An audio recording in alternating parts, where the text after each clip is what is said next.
Welcome to The Explainer. Today, we are diving deep into Atomic Habits by James Clear. We're going to break down how these tiny, almost invisible changes can lead to absolutely remarkable results. And I'll walk you through a simple framework you can use to get 1% better every single day. Okay, let's start with the single most important idea in the whole book. We usually think of progress as this linear thing, right? Like adding one brick to a wall at a time. But this book argues that's completely wrong. It's not about addition, it's about multiplication. As Clear says, small habits don't add up, they compound. So this isn't about some massive overnight transformation. The real magic is in the power of these tiny gains, that consistent effort to just get 1% better every day. I know, it sounds so small it's almost pointless, but trust me, the long-term results are absolutely stunning. And the math behind this is kind of mind-blowing. If you get just 1% better each day, that feels like nothing, right? But you stick with that for a year, and that tiny effort compounds until you are nearly 38 times better than when you started. That, right there, is the explosive power of atomic habits. And look, this isn't just some nice theory. It's a real-world strategy, and it's called the aggregation of marginal gains. It's the philosophy that took the British cycling team from being, well, pretty average to becoming one of the most dominant teams in the history of the sport. Just look at this journey. Back in 2003, they hired a new performance director, Dave Brailsford, and he brought in this 1% idea. And he didn't just focus on the obvious stuff, like the bike seats or the tires. He improved everything by 1%, even the pillows the athletes slept on to get better rest, and the type of hand soap they used to avoid getting sick. The combined effect of all these tiny improvements was, well, revolutionary. Okay, so the British cycling story is amazing, but it kind of makes you wonder, if these tiny improvements are so powerful, why do most of our New Year's resolutions completely crash and burn by February? Well, the book argues it's because we are focused on the completely wrong thing. This right here is a total game changer. It's not about your willpower, it's not about your motivation.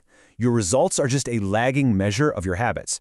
Your current bank account is a result of your financial habits. Your current weight is a result of your eating habits. So if you're not getting the results you want, the problem isn't you, it's your system. Let's break this down a little more. A goal is the result you want to achieve.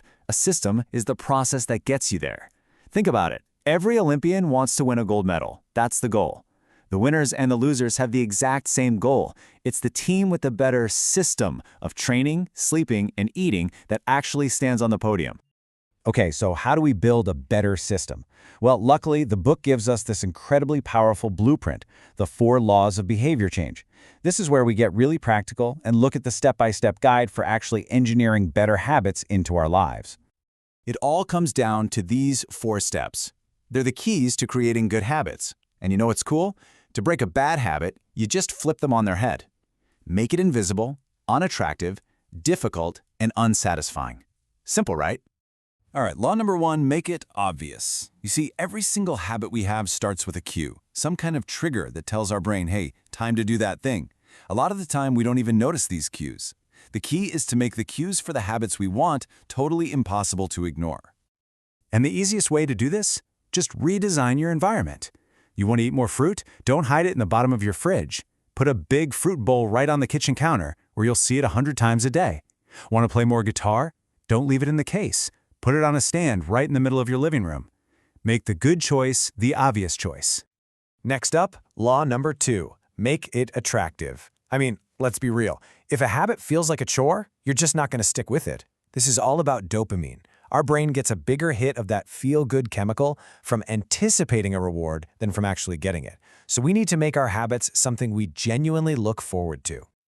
There's this brilliant technique for this called temptation bundling. It's super simple. You pair something you need to do with something you want to do. So, for example, you only let yourself watch your favorite Netflix show while you're on the treadmill, or you only listen to your favorite podcast while you're folding laundry. All of a sudden, that chore becomes a treat. All right, law number 3 is huge. It's all about making things easy. We are all fundamentally wired to conserve energy. We're kind of lazy, right? We take the path of least resistance. So instead of fighting that part of our nature, we can actually use it to our advantage by making our good habits as frictionless as possible. And this is where the 2-minute rule is an absolute game changer. The idea is that any new habit you start has to take less than 2 minutes to do. So read more becomes read 1 page. Go to the gym becomes just put on my workout clothes. The point isn't to get amazing results on day one. The point is to master the art of just showing up. And that brings us to the final law. Make it satisfying. Our brains operate on a really simple feedback loop. If something feels good, if it's rewarding, we want to do it again. The problem is, a lot of good habits have a delayed reward. So, to make them stick, we need to find a way to feel an immediate sense of success. A habit tracker is an amazing tool for this. You've probably heard the story about comedian Jerry Seinfeld. He wanted to write jokes every single day. So he got a big wall calendar, and every day he wrote, he drew a big red X over that day. His only goal after that was, don't break the chain. Seeing that unbroken chain of X's is incredibly satisfying, and it keeps you going. So these 4 laws are an incredibly powerful toolkit for building better systems. But there's one more layer to all of this. It's the deepest and most important one. It's the real secret to making change actually last a lifetime. This is where we stop just changing our habits and start changing our lives. Because true, lasting behavior change isn't just about what you do, it's about who you believe you are. Picture it like this, okay? There are 3 layers of change, like an onion. On the outside, you have outcomes. That's what you get. The next layer in is your process. That's what you do. But right at the very core, you have your identity. That's what you believe. Real change works from the inside out. The goal isn't just to read a book, it's to become a reader. The goal isn't to run a marathon, it's to become a runner. I just love this quote. Every single thing you do is like casting a vote for the type of person you want to be. When you choose a salad over fries, you're casting a vote for being a healthy person. When you write one sentence, you're casting a vote for being a writer. These small habits are how you literally build a new identity, one tiny vote at a time. And that brings us right back to where we started. It all begins with one single, tiny atomic action. It's not about being perfect tomorrow. It's about casting one small vote, right now, for the person you want to become. The path to becoming that person you want to be is paved with these small, consistent actions. So as we wrap this up, I'll just leave you with this question to think about.